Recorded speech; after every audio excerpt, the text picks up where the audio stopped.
Thanks, everybody. Welcome to Build. I'm your host, Ricky Camilleri. In April of 1989, 5 teenagers were arrested in Central Park for what became known as the Central Park jogger case, a brutal assault and rape that left the victim for dead and found 5 innocent teenagers coerced to confession by ruthless cops and left to rot behind bars for a crime they didn't commit. The story so compelled the world that even our now president got on the case, taking out full-page newspaper ads calling for New York to reinstate the death penalty just for these kids, even though they'd yet to be tried. Something he's never apologized for, even after their innocence was proven and their guilty verdicts vacated. When They See Us, Netflix's new 4-part miniseries by Ava DuVernay, tells the story of these 5 teenagers and all of the heartbreaking details from the evening they were arrested to the day their sentences were vacated. It's a beautifully made series that is rightfully hard to watch at times, but always rewarding with incredible performances by the young actors at the center of it. Let's take a look. Is my mom here? It's just us. You and us. Who you were in the park with? I don't know names. I just got lost. Where did you see the lady? One lady. The female jogger was severely beaten and raped.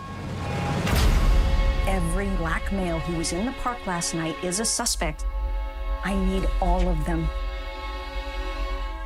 What's going on with my son? Your son was involved in rape in Central Park. No, Wait a minute. Wait a second. They saw you rape the lady. I didn't see a lady or hit anyone. I didn't see any lady. Kevin. I didn't see any lady. I want to see my son right now, right now. Whatever they said I did, I didn't. I know. Zoning on the road. Nothing in these boys' state matches the central facts of the crime. All we need is for one to tie this whole thing together. These tapes are not as clean as the state would have you believe. There is injustice happening here. There is not one shred of evidence. Imagine the frenzy of these teenagers. Ripping off her They clothes. are innocent of these They crimes. are guilty.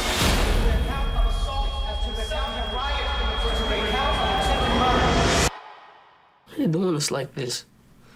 What other way they ever do us? And I haven't looked back I've been having these dreams. since I met I keep hearing these footsteps. And they coming closer and closer. That's me. Coming to bring you home. They said if I went along with it, that I could go home. And that's all I wanted. The police will do anything. Lie on us, they will lock us up, they will kill us. This is my life. I don't think we should admit to something that we didn't do. Okay, we keep fighting.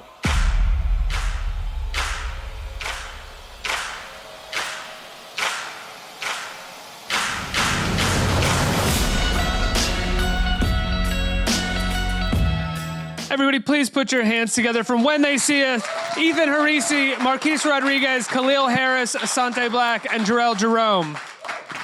Guys, thank you so much for being here. Thank you. Thank you. Congratulations on this series. It's incredibly well done. Your performances, which are at the center of this, are magnificent. They're hard to watch at times, rightfully so. I'll just say, I watched the whole thing on a Saturday afternoon, and by the end of it, it was 4 o'clock. It was beautiful outside, and I was sitting in my apartment streaming tears down my face. It's really heartbreaking, and the work that you do is unreal at times. So how much did you know about the case, and what was it like getting this part? How did it happen, Asante? Yeah, I didn't know much at all. I first heard about the case through the audition, and my agent had kind of told me, okay, I remember when this happened because she's a New Yorker. You need to do as much research on it as possible. Watch the Ken Burns documentary, find as many clips online of articles from that time or videos from that time on the case. So I did as much research as possible, and I kind of, went through the normal audition process until I finally met with Ava, and we talked, audition, but mainly we really just talked for a long time. And I think a week later she offered me the part, so it was amazing. It was absolutely amazing. How did she prep you guys for those interrogation scenes? How were those shot? How were you able to get into that place where your character, the real person, has been left without food, has been getting interrogated for, hours and hours and hours and hours and hours. How did you guys do those scenes? What was that like? They did an amazing job putting us into that atmosphere with with our surroundings, being in an actual precinct, in a dark room alone with these huge cops, and just that feeling of loneliness and being scared, and just having to channel those emotions of just wanting to go home and doing anything that you possibly can just so you can go home. I feel like that is what was really the driving force in those interrogation scenes, and they did an amazing job. All the police or all the detectives, they all did an amazing job, creating that atmosphere, putting us in that mindset for sure. Yeah, Jharrel, what was it like for you? Ava really made sure that she had us set up with old documents and old footages and the real clips of the videos of these men. So I got to watch Corey Wise's interrogation scene in its entirety, probably over 100 times, just kind of over and over. And we had the actual manuscripts of, things that they would say that aren't out to the media, and things that the media kept low. And so we kind of have all that information. And so Ava made sure that we went home and studied it as if it was, our schoolwork and things that we had to focus on. And yeah, the interrogation scene was incredibly difficult to shoot, but I did it opposite Vera Farmiga, and she is an absolute inspiration of mine, and she's so talented, so she gave me so much to work with. And just watching the actual footage over and over, it really digs into your brain and really stays there, Yeah, the series does an incredible job of spacing out when we get to see each of your characters' stories. And I think while everybody is kind of involved in the interrogation scenes early on, really a few people stand out, and then their characters stand out in different elements later on throughout the series. Ethan, Yusef's interrogation is quite is quite brutal as well. Can you talk about shooting that scene and what it meant to, in some ways, represent what it's like to go through something like that? Yeah, Yusef's situation was, fortunately, his mother came and got him before he was able to have a taped confession. But yeah, it was still, just as Caleel was saying, just being in that atmosphere where you're alone, you've got two detectives yelling at you, screaming that you've raped a lady. Just those lines alone, and the wonderful actors in those detectives, that's enough to take you to that emotional space where you're confused, you don't know what's going on, you're wondering where your mother is. You don't think that this is right, but you don't know, and you don't know any better. You're 14, 15, 16 years old in this situation. Also trust the police. Exactly, yeah. Yusef and Corey trust the police when they get taken in. And there's such a distinct detail within that, which is that while they're putting their trust in these men, you can hear the condescension in their voices, where they know what's going to happen when they bring these guys in. And they're completely exploiting that trust and also kind of mocking these young guys as well. There's a sense of not just taking seriously the fact that these are human, that these kids are human beings and that something is going to happen to them. Marquis, your dad is played by John Leguizamo, who, in my heart, will win an Oscar one day before the Academy Awards go away. He's such a legend at this point. What was it like working with him? It was absolutely incredible. I mean, he does things just simply with his eyes that, as a scene partner, were so invaluable to me. I mean, there were moments during our trial where Raymond would sort of look back to his father just for comfort or for anything, to just not feel as lonely as he did throughout that whole process. And I, as an actor, got to look back at John Leguizamo and get everything he was giving to me as an actor and as a scene partner, and it was honestly unbelievable. Yeah, he's such an old hand at it. If you look at early in his career, he's very rambunctious and big and jumping around, and he's reached this place where now he knows all he has to do is look to the side, and that commands a whole scene. It's wild to watch, especially in this. Jharrel, you are the only one of the 5 who plays both the young version as well as the old version of Corey. What was it like doing that? What was it like finding this younger side of you and an older side of you? Did you differentiate between the two for your performance? Yeah, most definitely. I think young Corey and older Corey are almost two completely different people. Obviously one and the same, but the experience definitely tainted his youth and who he was. So honestly, it was probably the hardest thing I had to do personally to play this man and to do this part, especially because of the responsibility I have for all of these men and for their story and the fact that they are here in the flesh, alive. We're so proud of it, but at the same time, we have so many shoes to fill, and we'll never be those men. We can just do our best to portray them and try to. So playing Corey was a beautiful experience for me, doing it from young to old. I think I had a much tougher time finding his youth and finding his younger side because the solitary scenes were definitely difficult. All the prison scenes were unreal. But it was trying to find who he was before the experience, who he was at 16. Well, he's so innocent, and you really see that innocence challenged in a scene. No spoilers, but when he's challenged for the first time in prison, when he's about to be attacked, and the way that you handle that scene, it's so clearly that he's not ready for this. He's not supposed to be there, and he's not supposed to be ready for this or learn how to be ready for this. Right. And you handle that innocence so well. Did you talk to Corey about those moments in his life? Actually, Corey and I didn't speak much about his experiences. I got to find that innocence and that youth from just speaking to him now about hip-hop, about sneakers, about whatever. I still see the 16-year-old self in him today, and I think he's trapped in there, and he's always trying to find it, and he's always trying to keep it. I mean, you should see the way he dresses. He dresses like head to toe matching. Like his hat still matches sneakers, still matches pants and his shirt, and it's all this. It's all this youth you can see that he exudes, and I took it from there. I took it from that. I don't think he was ever comfortable to speak about a lot of his experiences because they're so rough. But I never needed it. I had the script. I had the words that Ava put together to channel that. I just needed his energy and his presence to find out who he is and who he was.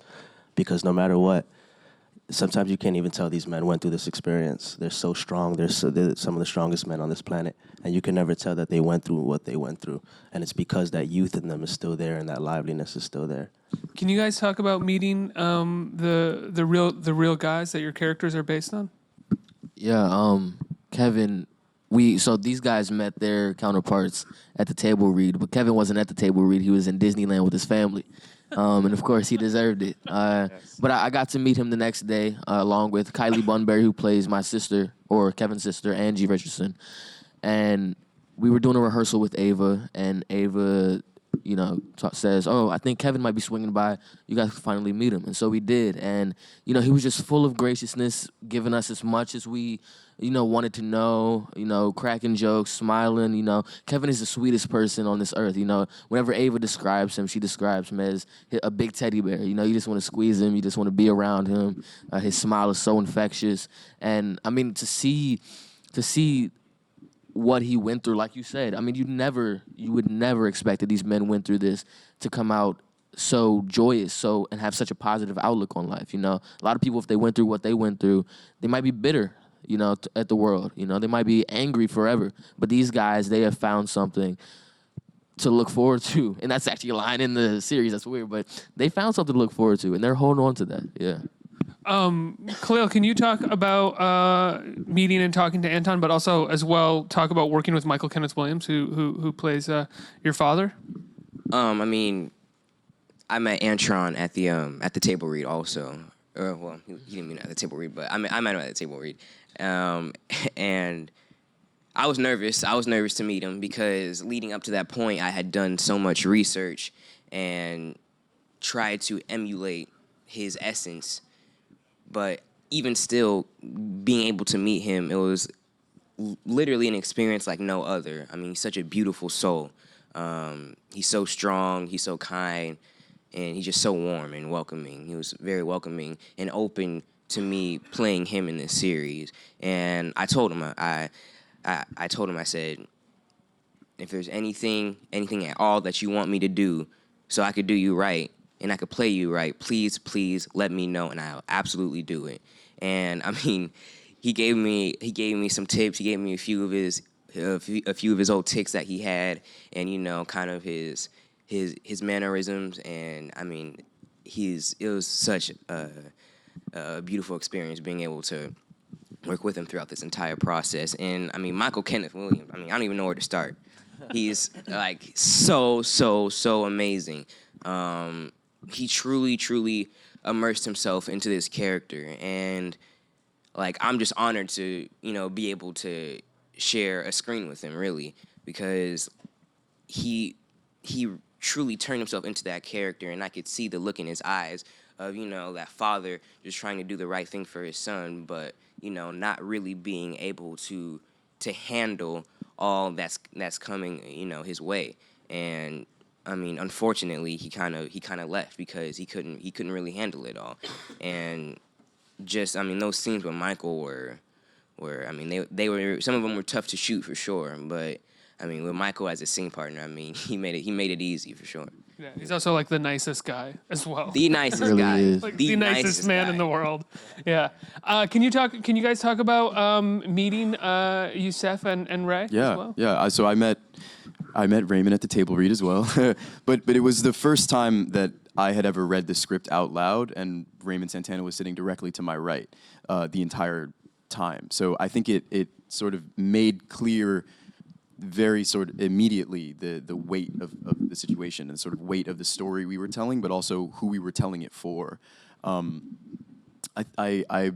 was incredibly generous with how much he shared with me about his youth, which was important to me because I needed to try and capture who he was before he went through all of the things that he went through. He's an incredible light when he walks into a room. I mean, his energy is amazing, and I immediately was sort of questioning and wondering who he must have been at 14, if now, after having gone through all of those things, he could come out of the other end and still be this incredible person. So I wanted to try and capture how amazing his youth must have been. I was able to get dinner with him and his father, and John Leguizamo and Freddie Miaris, who plays older Raymond, and his father was last to get to the restaurant, and he walks in, and he had met everyone before, but not me yet. And he looks at me and goes, "Hey, that's you, right? Skinny, like you were." And I was like, yes. It felt really good to be sort of like, he was seeing his son, he was seeing his son's childhood in me for a second, and that made me feel incredible. What was that dinner like? What's it like to have dinner like that? Because I'm sure there's so much that you want to explore and ask, but at the same time, you don't want to overstep or push someone in a direction that would make them uncomfortable, have to relive a trauma that they don't want to relive. Yeah, I mean, I definitely felt this sort of responsibility to be absolutely careful. Thankfully, we were with a veteran, and John Leguizamo had all of the right questions to ask, and like and he asked them so tastefully and with such grace that it became a conversation, and it became very comfortable. We were all just sort of acknowledging that we were there to tell the right story, to tell it true, and to tell it well. And to do that, we needed all the help we could get from Raymond and his father, and they were 100% willing to help us out any way they could. Ethan, I imagine you also met Youssef at the table read? Yes, I did. And I'm going to be honest, I was starstruck. Youssef's pretty tall. He's like 5'2", 5'3". So I was like looking up at this. Tall? 6'2", short. 6'3"? Oh, 6. There we go. Ooh, all right, thank you. Yeah, so I was looking up at him, and I was just in awe of him, and just because I was finally looking at this man after reading up on the case and like knowing his story and just trying to do this character justice, this man justice. And I was looking at him and his bright smile, and I was just so taken aback. And just his energy in the room was just a sight to see. And he's so inspiring because he uses the voice that was taken away from him as a teenager to inspire others and motivate others.